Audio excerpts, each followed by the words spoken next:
Bismillahirrahmanirrahim. Assalamualaikum warahmatullahi wabarakatuh.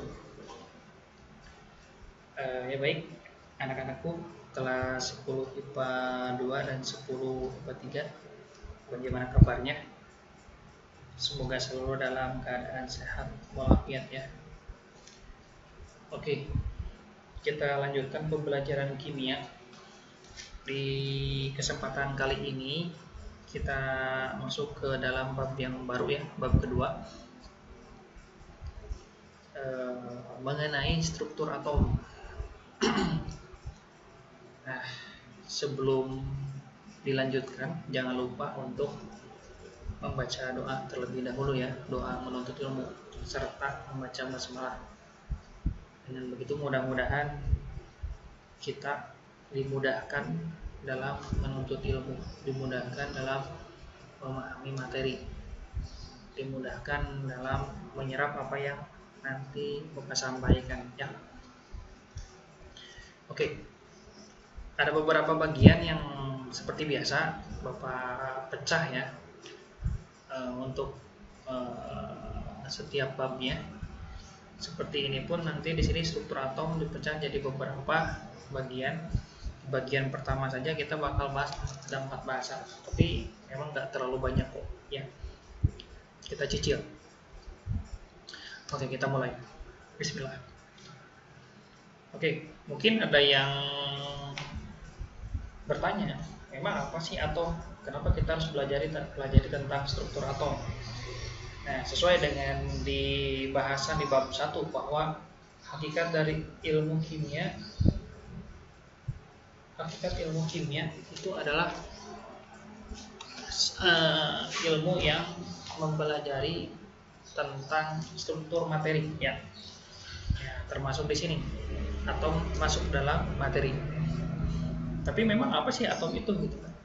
Mungkin pernah atau terbayangnya gini, atom kebayang makanan. Ada yang namanya kacang atom yang warnanya putih, bulat, di dalamnya ada kacang. Ada yang ngebayanginnya juga masih makanan, bakso atom kan bisa jadi. Atau bahkan mungkin pernah mendengar bom atom ya kan, dan seterusnya. Jadi apa sih atom itu gitu ya? Nah, sebelum kita lanjutkan, misalkan begini, Bapak ada semacam cerita, bukan cerita sih sebenarnya ya, mau menunjukkan sesuatu. Kita di dalam kehidupan sehari-hari memiliki kebutuhan pokok yang berbeda-beda antara satu dengan yang lainnya.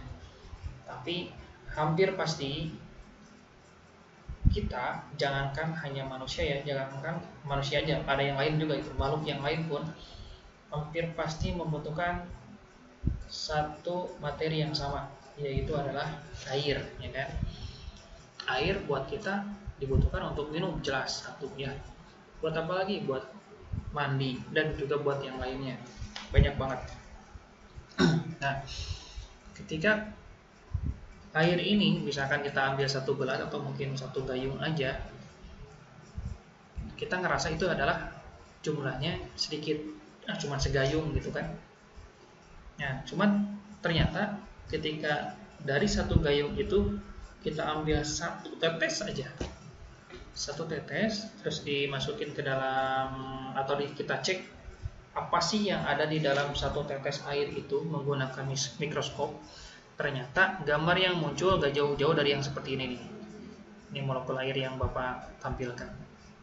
Dan ini pun jumlahnya dari satu tetes itu pasti lebih banyak dari yang Bapak tampilkan ini. Luar biasa gitu kan. Dari satu gayung yang katanya sedikit gitu kan airnya. Dari satu gayung itu kita cuma ambil setetes doang. Dan hasilnya adalah banyak gambar yang seperti ini. Luar biasa. Nah, dan ternyata atom itu lebih kecil lagi dari satu bagian gambar yang banyak tadi. Jadi kalau bisa dibayangin, ini adalah satu molekul air, satu aja itu kan dari sekian banyak molekul air dalam satu tetes. Dan dari satu molekul air ini juga ada yang lebih kecil lagi yang disebut dengan atom. Ya. Jadi apa sih yang disebut dengan atom itu? Ada seorang pemikir, seorang filsuf yang berasal dari Yunani, dia hidup di zaman atau di waktu sebelum Masehi. Kebayang, sekitar 400 atau 500 sampai 400 tahun sebelum Masehi kalau nggak salah ya, kalau lupa.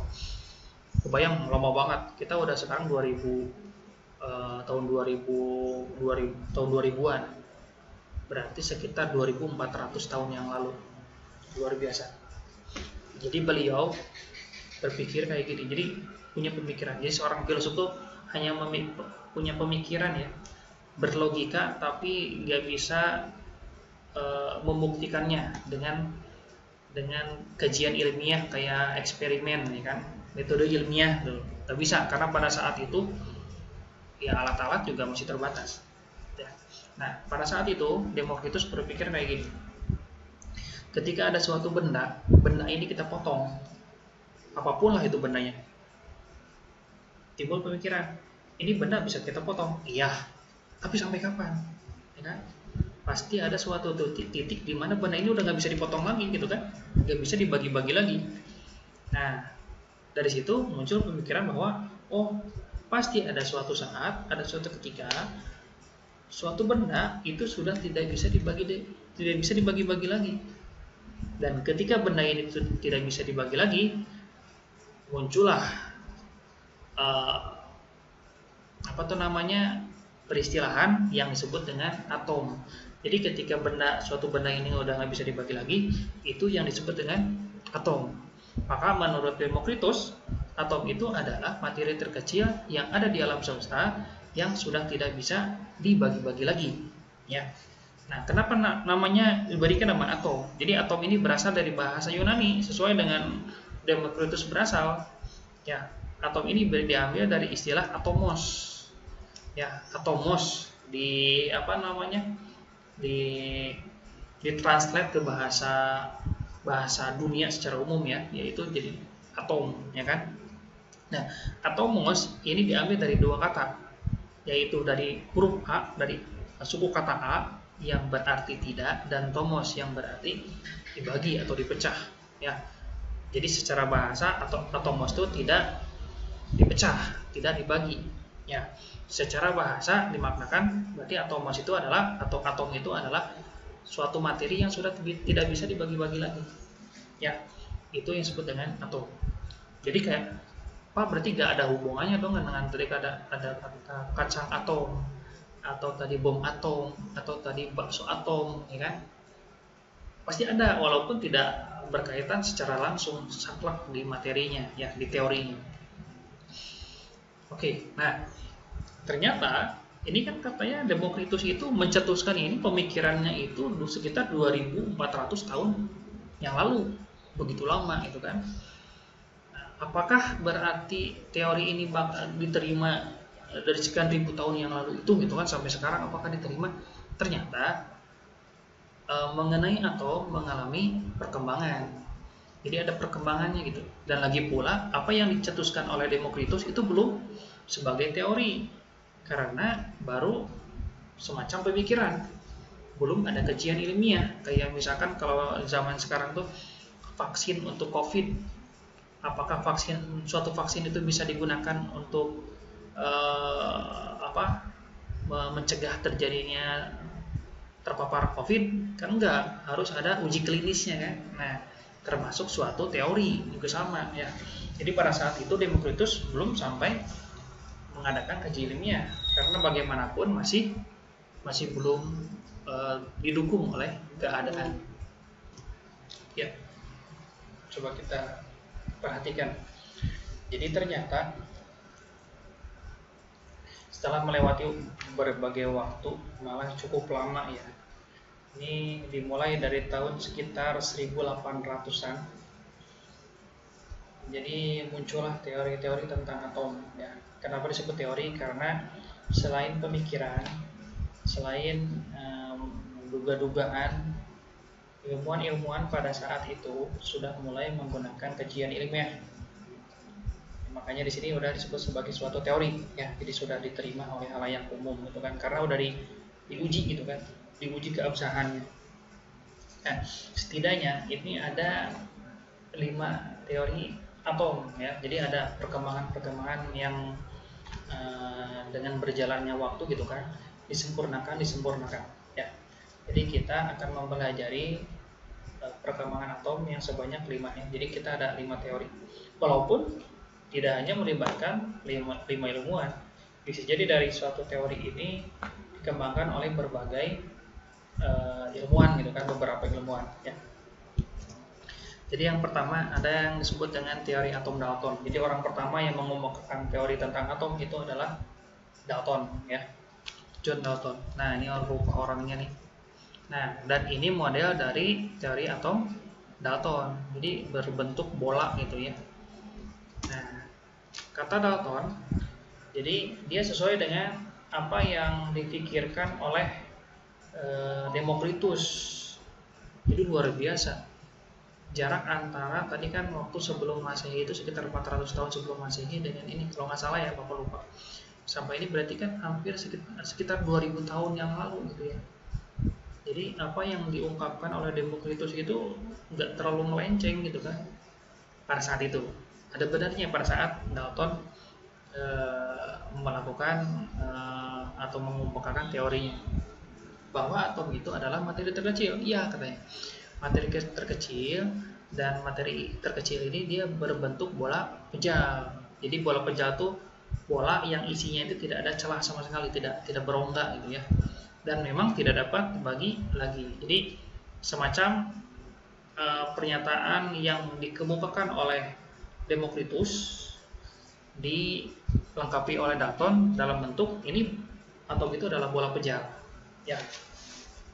Nah tidak hanya ini, jadi Dalton mengungkapkan bahwa suatu atom penyusun suatu unsur itu dia sifatnya identik. Jadi maksudnya ketika misalkan kita menemukan suatu benda ini adalah suatu besi misalkan, berarti kan unsurnya adalah unsur besi.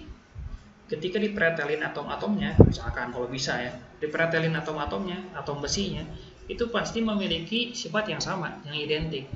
Nah, yang dimaksud dengan sifat di situ tuh apa aja sih? Bisa jadi masalah satu massa atomnya, terus bentuknya, terus ukurannya dan seterusnya. Ya, jadi yang disebut identik itu persis sama. Kata Dalton seperti itu. Ya. Nah, terus berikutnya Dalton mengemukakan bahwa atom suatu unsur tidak dapat diubah menjadi unsur yang lain. Ketika misalkan kita atau suatu atom ini adalah atom yang menyusun unsur tadi besi misalkan, bisa nggak atom besi ini kita ubah menjadi atom oksigen misalkan? Itu nggak bisa, kata Dalton ya. Terus berikutnya, reaksi kimia merupakan penyatuan atau pemisahan dari atom-atom yang tidak dapat dibagi lagi, sehingga atom tidak dapat diciptakan maupun dimusnahkan. Tadi ya, tidak dapat dimusnahkan karena tadi atom itu udah nggak bisa dibagi lagi, gimana cara memusnahkannya? Dan berarti nanti sebaliknya juga tidak bisa diciptakan, ya. Memusnahkan nggak bisa, diciptakan juga nggak bisa.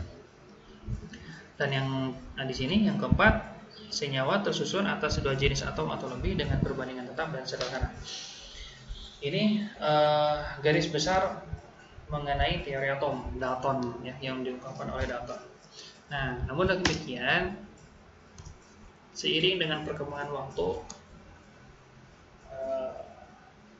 walaupun pada saat itu teori atom Dalton diterima di halayak umum ya, jadi ditemukan beberapa kelemahan, beberapa kejanggalan apa yang diungkapkan oleh Dalton tentang atom ya. Yang diantaranya yang pertama, Dalton itu tidak bisa menjelaskan. Jadi teori atom Dalton itu tidak bisa menjelaskan sifat listrik dari suatu materi.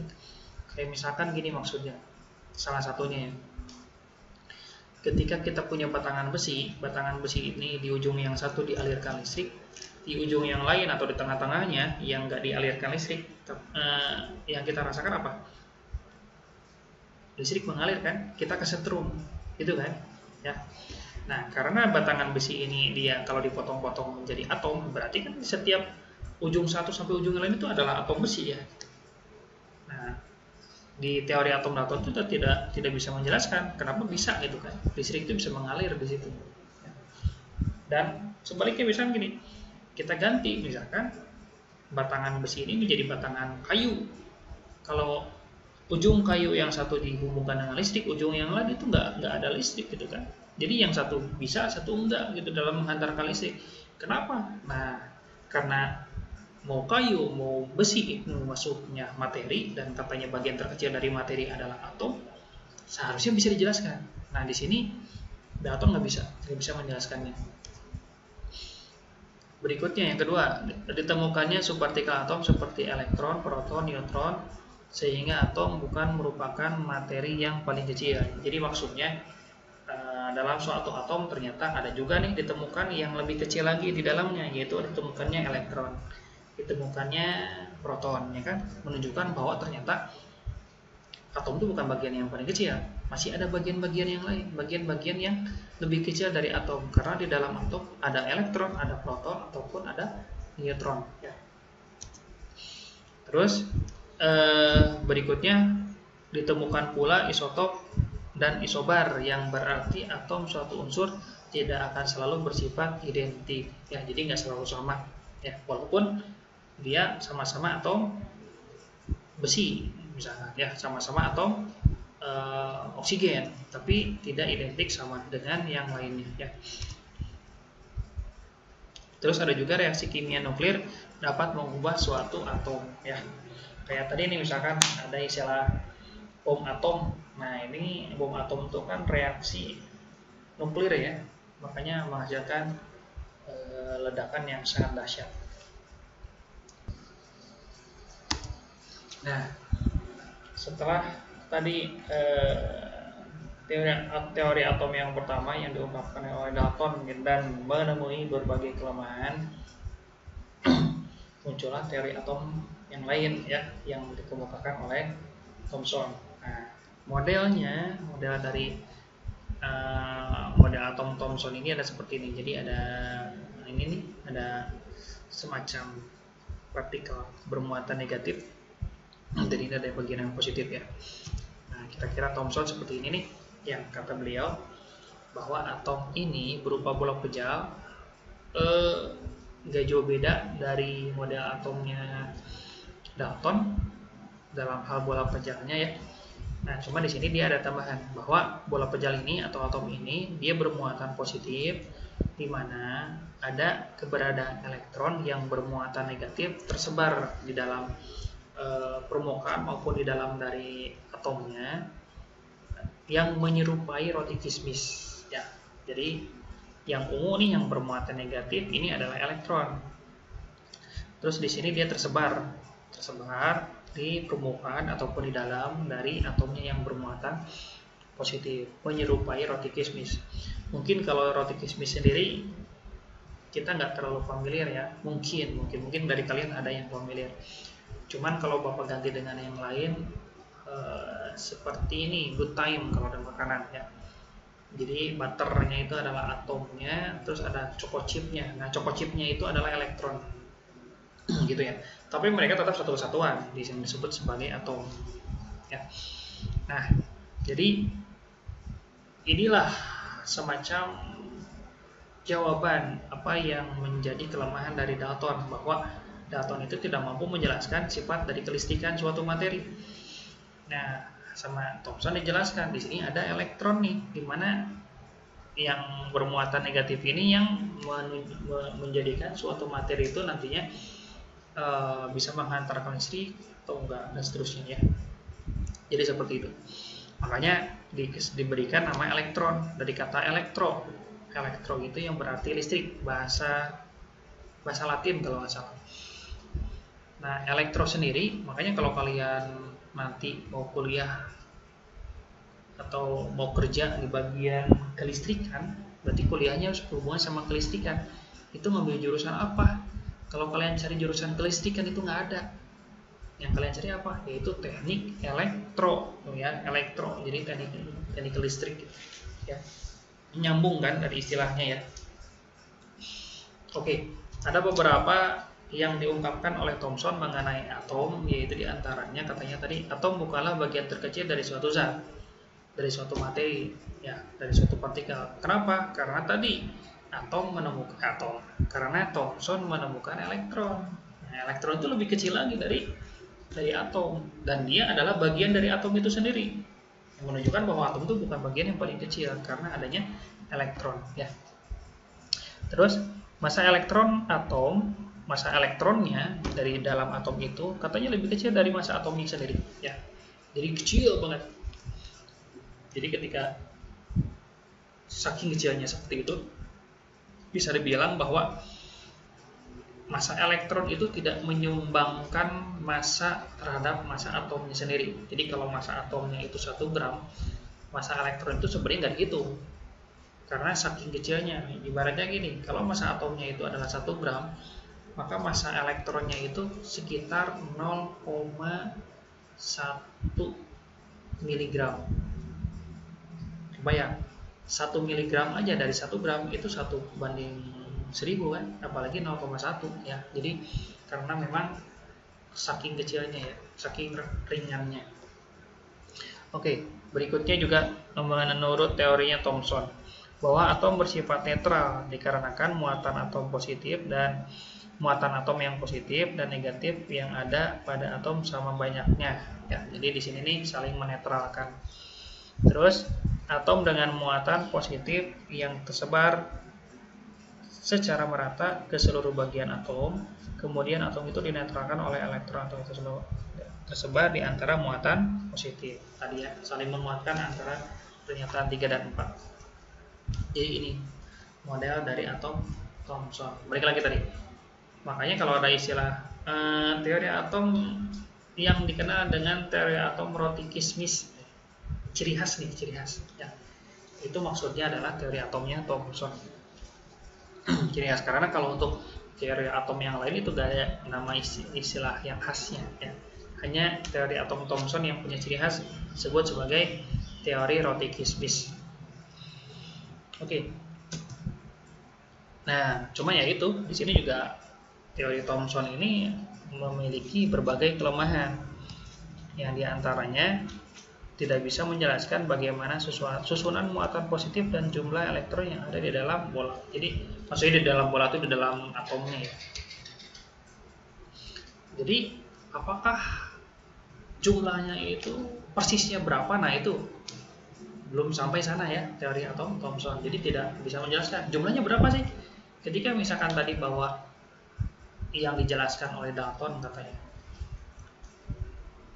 atom suatu unsur itu kan mereka identik kan. Artinya ketika unsur yang lain ya berarti atomnya juga berlainan dalam hal apa nih.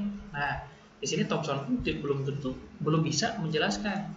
Misalkan atom besi dengan atom nitrogen bedanya apa? Kalau dikaitin dengan masalah muatan positif sama elektronnya, itu bagaimana perbedaannya? Nah, nggak sampai di situ ya, jadi nggak sampai mampu dijelaskan. Terus tidak dapat menjelaskan inti atom juga. Ketika tadi ada elektron serba, di sini ada inti atom nggak? Inti atomnya kayak gimana? Nah, Thomson nggak bisa menjelaskan di situ ya. Karena pada saat itu pun berkembang lagi, ditemukanlah inti atom. Bahwa nanti itu kan makanya muncul ada proton sama neutron ya. Oke, berikutnya ada teori atom Rutherford, teori yang ketiga. Jadi modelnya seperti ini. Ada elektronnya yang warna hijau nih. Terus di sini lintasan ya, lintasan atau orbit. Terus ada nukleus inti atom nih, nukleus itu inti atom, di mana di dalam inti atom ini ada 2 subpartikel, ada proton sama neutron. Jadi subpartikelnya ada 3, elektron, proton, dan neutron. Oke, nah ini orangnya Rutherford. Jadi kata Rutherford, elektron bergerak mengelilingi inti atom yang bermuatan positif ya pada lintasan tertentu ya. Di sini. Jadi elektron itu berputar, jadi gak diem. Kalau tadi kan di modelnya Thomson elektronnya itu ya semacam kaku, berhenti, berarti kan nggak ngapa-ngapain, semacam nggak bergerak ya, karena dia nempel di permukaan ataupun ada di dalam dari atomnya ya. Tapi kalau menurut Rutherford enggak nih, justru elektron itu berputar mengelilingi inti atom, tuh berputar ya pada lintasan tertentu. Dan malah kan di sini cuman Bapak nggak cantumkan ya. Kenapa Rutherford bisa menyimpulkan modelnya seperti ini? Karena beliau melakukan suatu percobaan yang namanya penembakan sinar alfa pada lempeng emas. Nah, jadi katanya sinar yang ditembakkan itu tuh bervariasi ininya, kejadiannya. Jadi maksudnya ada yang sinar alfa yang ditembakkan tuh ada yang dipantulkan, ada yang dibelokkan, malah ada yang diteruskan. Loh, ini kenapa? Nah, ternyata disimpulkanlah bahwa sebagian dari yang namanya atom ini dia itu berupa ruang hampa, kosong gitu, rongga gitu kan. Jadi kayak ada jarak antara elektron dengan inti atom, dan jaraknya cukup jauh. Saking jauhnya ibaratnya gini, ketika kalian bayangin ada suatu stadion GBK misalkan. Jadi inti atomnya itu adalah titik putih, titik tengah dari yang kick off tuh, kalau yang suka bola pasti tahu. Dan elektronnya itu berada di luar stadion tuh kan. Jadi jarak antara titik kick off dengan elektron yang berada di luar stadion itu ruang hampa, ruang kosong, nggak ada materi di situ. Nah, itu kata Rutherford ya. Jadi dia tuh mematahkan anggapan bahwa atom itu adalah bola pejal. Nah, itu yang salah. Kata Rutherford, salah nih, bukan bola pejal. Malah mayoritas dari atom itu adalah ruang hampa gitu ya. Jadi nggak ada materinya di situ. Ya. Jadi menurut Rutherford, katanya di sini atom bersifat netral karena muatan positif sebanding dengan yang negatif. Selama mengitari inti, gaya sentripetal pada elektron terbentuk oleh gaya tarik-menarik antara elektron dengan gaya inti atom. Sebagian besar volume atom adalah ruang kosong nih yang Bapak barusan sebutin ya. Jadi atom ini mayoritasnya justru adalah ruang kosong, ruang hampa ya. Nah, kelemahannya lagi kan, masih aja ada kelemahan kan. Rutherford melengkapi, menyempurnakan apa yang diungkapkan oleh Dalton sama Thomson, ternyata dia pun punya kelemahan. Di antaranya, jadi Rutherford tidak mampu menjelaskan kenapa elektron tidak jatuh ke inti atom. Maksudnya gimana? Maksudnya gini, elektron itu bermuatan negatif, inti atom bermuatan positif katanya kan. Nah, jadi itu udah ditemukan di situ ya bahwa inti atom bermuatan positif. Elektron terus-terusan gerak, misalkan gini. Yang jadi pertanyaan, elektron itu kan bergerak. Kalau yang namanya bergerak berarti mengeluarkan energi. Dan yang namanya mengeluarkan energi berarti lama-kelamaan bakal habis. Kayak kita berlari, lama-kelamaan kita bakal capek. Lama-lama berhenti dari lari. Nah, ketika elektron itu berhenti karena sudah kehabisan energi, maka nanti muncul gaya tarik dari inti. Karena inti positif, elektronnya negatif, berarti kan berbeda muatan, berarti ada muncul gaya tarik-menarik. Sehingga mengakibatkan elektron itu lama-kelamaan mendekat ke inti, akhirnya jatuh, nempel gitu di inti ya.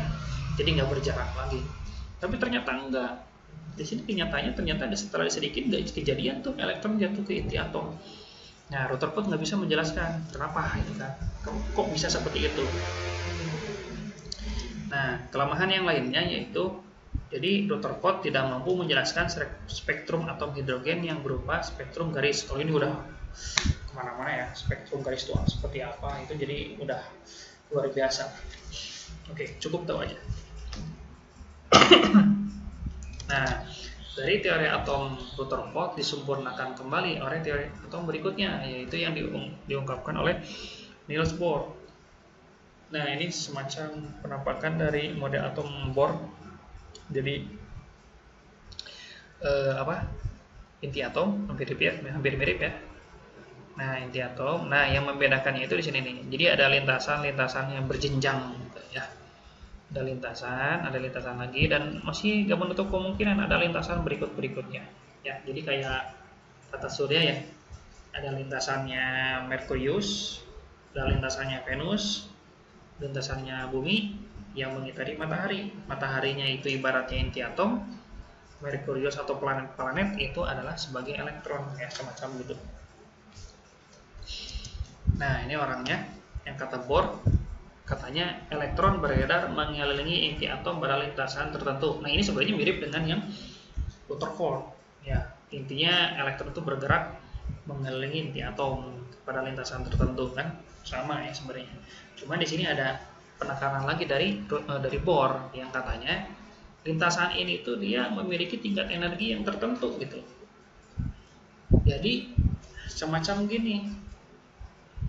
Jadi yang elektron itu bergerak bukan karena elektronnya yang melepaskan energi, tapi karena orbit atau lintasannya yang menggerakkan. Jadi yang bergerak itu lintasannya, elektronnya itu jadi ke bawah bergerak gitu kan, semacam gitu. Atau apa namanya? Contoh dalam kehidupan sehari-hari itu apa ya? Komedi putar. Kalian naik komedi putar, capek nggak? Ya paling banter pusing aja kan. Nah, kenapa misalkan kita naik komedi putar nggak capek? Karena yang bergerak bukan kita. Kita tuh digerakkan. Kita bergerak sebenarnya, kita bergerak. Tapi kita bergeraknya itu tanpa mengeluarkan energi. Karena yang ada yang menggerakkan kita, yaitu mesin komedi putarnya kan, semacam itu ya. Nah, ini yang menjelaskan kenapa bisa sampai elektron tidak jatuh ke inti atom. Toh dia nggak capek, karena yang menggerakkan dia itu bukan karena dia melakukan kerja gitu kan, melakukan atau melepaskan energi, tapi ada yang menggerakkan ya, sehingga elektron tidak sampai jatuh ke inti atom. Nah, menurut Bohr katanya gini nih, selama berada dalam lintasan, energi elektron akan tetap, sehingga tidak ada energi yang diserap atau dipancarkan. Yang tadi Bapak bilang ya, elektron tuh bergerak, tapi bergeraknya karena lintasan misalkan, sehingga elektron ini tidak sampai melepaskan energi atau tidak kerja, sehingga dia tidak capek, semacam itu ya. Terus yang kedua, elektron hanya bisa berpindah dari satu kulit ke kulit yang lain. Kulit di sini maksudnya lintasan ya, atau orbit, sama aja, dengan menyerap atau memancarkan energi. Jadi ketika elektron ini berada di suatu kulit, suatu lintasan, bisa nggak dia pindah pindah ke orbit yang lain?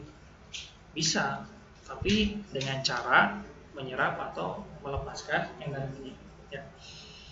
Dan berikutnya, lintasan-lintasan yang diperbolehkan elektron adalah lintasan-lintasan yang mempunyai momentum sudut kelipatan bulat dari H kali 2 kali pi ya. Pi-nya kayak di angka matematik ya, cukup tahu aja. Oke, nah tapi di sini seperti biasa, teori atom Bohr pun masih ada kelemahannya ya, ada beberapa kelemahannya. Cuman memang kelemahannya semakin lama semakin sesuatu yang cukup rumit untuk kita pahami ya. Tapi coba kita lihat. Salah satu kelemahannya yaitu, jadi Bohr ini hanya mampu menjelaskan spektrum atom atau ion yang jumlah elektron itu hanya satu, yang elektronnya tunggal. Jadi kalau elektronnya lebih dari satu, udah nggak bisa dijelaskan oleh Bohr. Terus kelemahan lainnya, dia tidak dapat menjelaskan bagaimana suatu atom dapat membentuk molekul melalui ikatan kimia. Oke, ya itu. Nah, barulah muncul teori atom yang sampai sekarang bisa dibilang paling sempurna ya. Sampai sekarang bisa dibilang belum ada teori atom yang lain yang menyempurnakan teori atom mekanika kuantum. Jadi teori atom mekanika kuantum ini, atau mungkin ada istilah lain mekanika gelombang atau teori atom modern ya, sampai sekarang belum ada apa tuh namanya ya, perkembangan yang menunjukkan bahwa teori ini ada kelemahan. Jadi bisa dibilang ini yang mendekati sempurna ya sejauh ini ya. Jadi permodelan dari suatu atom itu adalah seperti ini, ya kan? Ini inti atom yang berwarna jingga. Nah, terus ada awan elektron kalau di sini titik-titik. Padahal ini untuk elektron yang jumlahnya satu. Jadi elektron itu bisa ditemui di sini, di titik ini, titik ini, titik ini, dengan persentase yang berbeda-beda, ya. Jadi peluangnya banyak gitu, ya. Ini satu elektron, kebayang kalau elektronnya lebih dari satu. Bahkan elektron itu kan dalam satu atom itu bisa sampai mencapai ratusan, ya. Dan kebayang gambarnya seperti apa, ya, modelnya. Oke, nah Teori atau mekanika kuantum digagas oleh berbagai atau beberapa ilmuwan ya. Jadi sebelum disimpulkan ini ke dalam suatu kesatuan teori atau mekanika kuantum, ada berbagai ilmuwan yang mencetuskan berbagai hipotesisnya, pendapatnya, teorinya ya. Misalkan yang pertama adalah Louis de Broglie, yang kata beliau bahwa ini ada dualisme sifat elektron nih, yang berarti elektron itu katanya dia bisa bersifat sebagai partikel sekaligus sebagai gelombang. Nah, sebagai partikel berarti elektron memiliki massa walaupun kecil, dan sebagai gelombang itu kan bisa jadi nanti elektron itu bergeraknya seperti yang kalian pelajari mungkin di IPA SMP atau MTS. Pergerakannya itu kan ada yang kita karena ada gelombang longitudinal, ada gelombang transversal kan, dan seterusnya ya. Jadi gerakannya itu enggak kalau memutar tuh kayak membentuk bulat sempurna, enggak gitu. Jadi itu kata de Broglie. Terus juga Werner Heisenberg katanya gini, kita tidak mungkin nih menentukan posisi dan momentum elektron secara bersamaan dengan ketelitian yang tinggi. Padahal besaran posisi dan momentum di sini itu cukup sangat penting. Berarti dari apa yang dinyatakan oleh Heisenberg itu semacam semakin membantah model atomnya Bohr yang katanya Bohr itu lebih sempurna dari Dalton, dari Thomson ataupun dari Bohr ya. Dan yang terakhir, berdasarkan kedua orang ilmuwan di atasnya, Erwin Schrödinger menyebutkan bahwa elektron sebenarnya tidak mengorbit inti, tidak mengelilingi, tapi lebih bersifat sebagai gelombang yang bergerak pada jarak tertentu dengan energi tertentu di sekeliling intinya. Malah ada persamaan persamaan Schrödinger tuh. Coba di LKS juga ada, cuman Bapak nggak cantumin ya. Tapi kalau lihat di buku paket sebagian udah dihilangkan karena memang udah luar biasa ini ya, abstraknya. Oke, ini mengenai teori atom ya. Jadi banyak modelnya, coba kalian hafalkan model-model atomnya yang gambar-gambarnya. Terus isi dari teori atom tersebut seperti apa ya. Coba untuk dihafalkan, pelajari. Bisa dilengkapi lagi di LKS ya. Oke, kita masuk ke bahasan berikutnya. Seperti disinggung tadi ya. Kita bahas sekarang mengenai subpartikel atom. Jadi atom ternyata di dalamnya itu terdiri atas 3 subpartikel. Dibahas di Dalton juga ya tadi ya. Jadi ada yang disebut dengan elektron, di mana, nah ini keterangannya coba dihafalkan bahwa elektron ini kan tadi ditemukan oleh J.J. Thomson ya. Elektron dilambangkan dengan E sesuai dengan abjad pertamanya. Dia memiliki massa 0 SMA. SMA itu satuan massa atom ya. Kenapa dibilang angkanya 0 padahal tadi dia punya massa? Sebenarnya punya massa. Kalau kalian buka literatur lagi dicek, di sini Bapak nggak cantumkan ya. Massa elektron itu berapa sih? Jadi massa elektron itu sekitar 9,1 kali 10 pangkat min 31 kg. Massa elektron sangat kecil, sangat ringan ya. Nah, ketika di dalam atom ini yang katanya nanti ada 3 subpartikel, nah elektron itu massanya paling jauh kecilnya.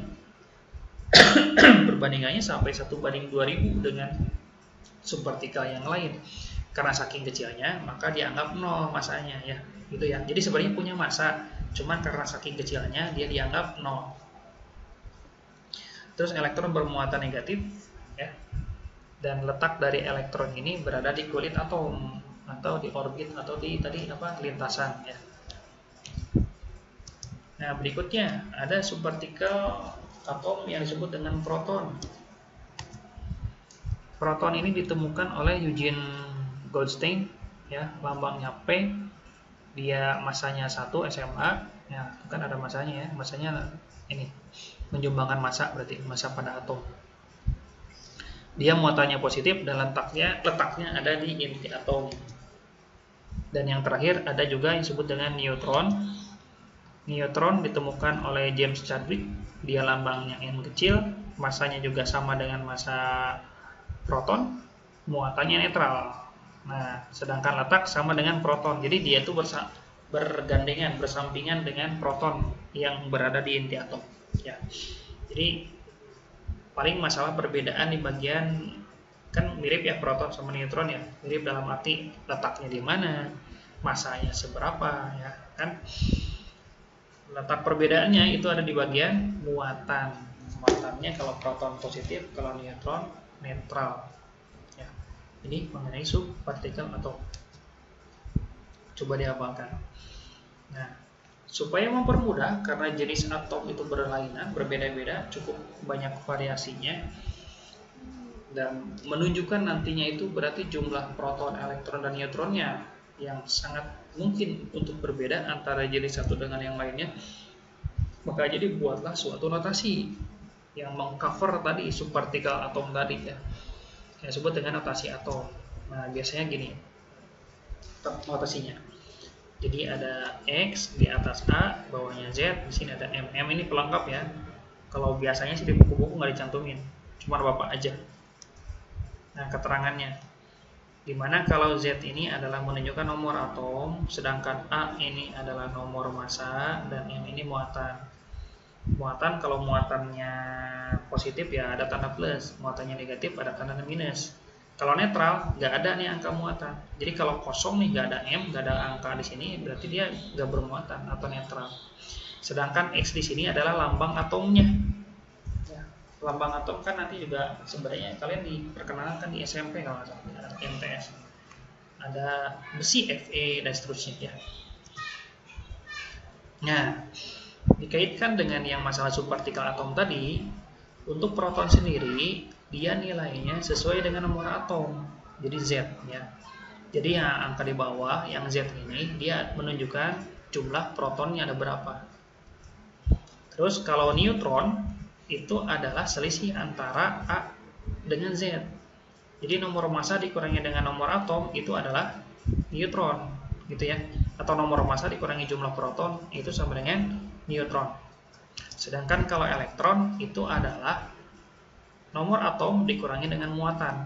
Ya, nomor atom atau protonnya dikurangi dengan muatan. Kalau muatannya tadi, Pak, muatannya nggak ada nih, kok nggak ada angkanya, 0 gitu kan, netral ya, berarti ya barusan dianggap 0. Ya berarti elektronnya sama dengan protonnya. Ya. Dan kalau misalkan di sini muatannya minus misalkan, berarti minus ketemu minus menjadi plus gitu ya. Hati-hati operasi hitungnya. Contoh gini, kita coba untuk menentukan jumlah proton, elektron, dan neutron. Ini salah ya, salah satunya neutron ini salah. Jumlah proton, elektron, dan neutron dari berbagai zat di sini. Jadi ada Fe, ada Mg, ini kan ini notasi nih. Kita lihat, kita coba satu-satu. Sekarang Fe. Untuk protonnya, tadi kan proton itu adalah dari Z. Z itu yang mana? Yang bawah. Atau Z itu pasti lebih kecil dari nomor massa ya, dari A ya. Jadi kalau kalian bingung, ini mana yang Z ya? Z itu yang lebih kecil, jangan yang lebih besar. Ya berarti yang 26.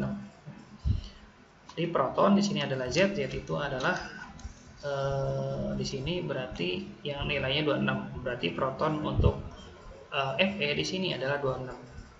Elektronnya itu adalah Z kurang M, kurang muatan. Muatannya di sini tidak ada nih. Sebelah kanan atasnya kan nggak ada muatan. Ada angka yang bertanda plus atau min. Berarti muatannya nggak ada. Artinya M-nya 0. Berarti elektronnya adalah 26 kurang 0. Sama dengan 26. Neutronnya A dikurangi Z. Nomor massa kurang nomor atom. Nomor massanya yang gede, 56 dikurangi nih Z-nya yang tadi, yaitu 26. Berarti 56 kurang 26 sama dengan 30. Dapat gitu ya. Insya Allah gampang. Coba lagi nomor 2. Nomor 2 di sini ada ion positif ya. Jadi bermuatan positif, Mg di sini, protonnya sama yaitu Z, Z-nya yang kecil berarti 12. Elektronnya Z kurang M. Nah, kalau di sini ini muatan nih, 2+. Sehingga elektronnya yang rumusnya Z kurang M berarti 12 Z-nya dikurangi dari positif 2. Min ketemu plus ya berarti jadi min ya. Makanya berarti 24 kok 24 salah dilihat, kok Bapak jadi ke bawah. 12 dikurang dengan 2 berarti sama dengan 10, berarti elektronnya 10. Sedangkan kalau neutron sama rumusnya A min Z, A nya nomor masanya 24 dikurangi Z nya 12, berarti ada 12 neutron ya. Coba lagi nomor terakhir, yaitu Cl min atas 35 bawah 17. Berarti untuk protonnya Z nya berarti 17 yang agak kecil, elektronnya Z min M, Z nya 17 kurangi muatannya min itu maksudnya min 1, kalau plus berarti plus 1, di luar dari 1 itu ada angkanya, plus 2 pasti ada plus 2 plus supaya di atas ya.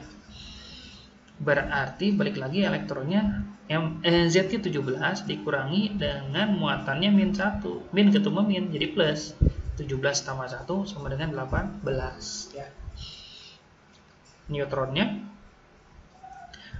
A kurang Z, A nya yang gede 35 dikurangi dengan Z 17 berarti sama dengan 18 ya, gitu ya. Coba untuk dipahami ya, misalnya ini gampang.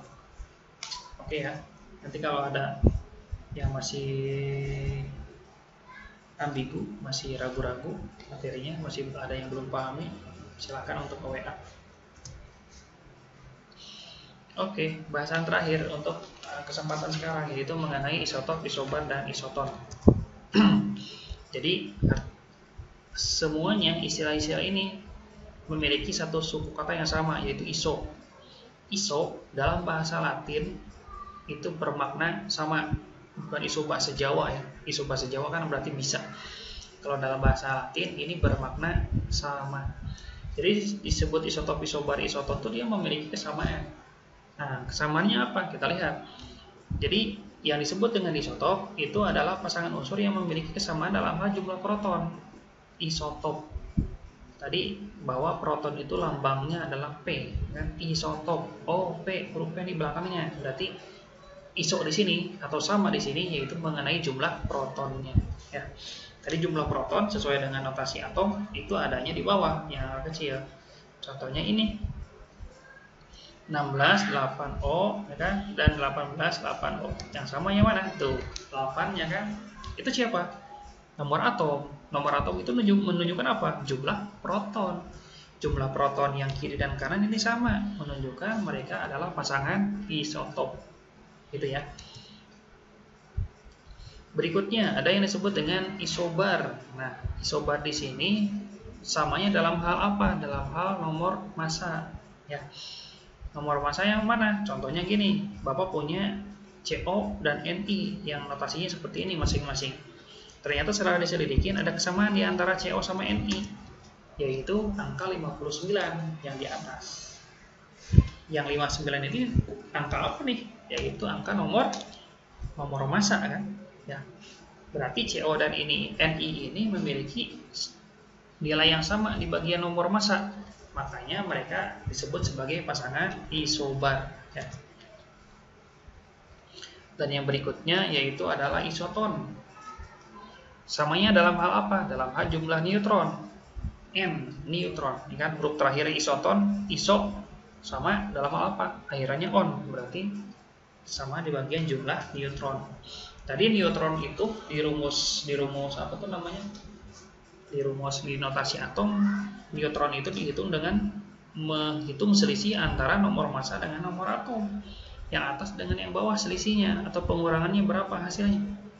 Karena memang kalau kalian lihat di contohnya, ada 4. K dengan Ca, kalsium dengan kalium, samanya di mana? Nggak ada. Di nomor atasnya beda, nomor bawah juga beda. Ternyata mereka sama di bagian selisih. 19 dikurangi 39 dikurangi 19 sama dengan 20, 40 kurang 20 juga sama dengan 20 kan? Nah, tadi yang rumus selisih itu adalah rumusnya neutron. Berarti kalium sama kalsium ini, K sama Ca ini memiliki neutron yang sama, yaitu di angka 20. Ya. Ya intinya yang penting ketika neutronnya sama, berapapun dia, samanya di angka berapa, merekalah yang disebut dengan pasangan isoton. Gitu ya. Oke, coba diulas-ulas lagi ya. Ya, baik.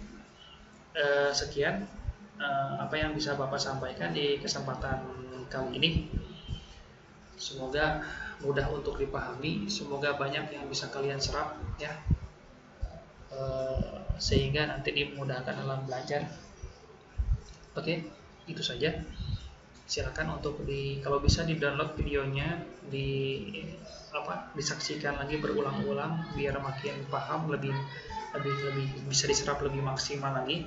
Atau kalian bisa kajian literasi di yang lain, entah itu mau di LKS, mau di buku paket mau yang dari perpus Biman, ataupun kalian mungkin beli buku sendiri ya. Oke, itu saja ya. Kita cukupkan.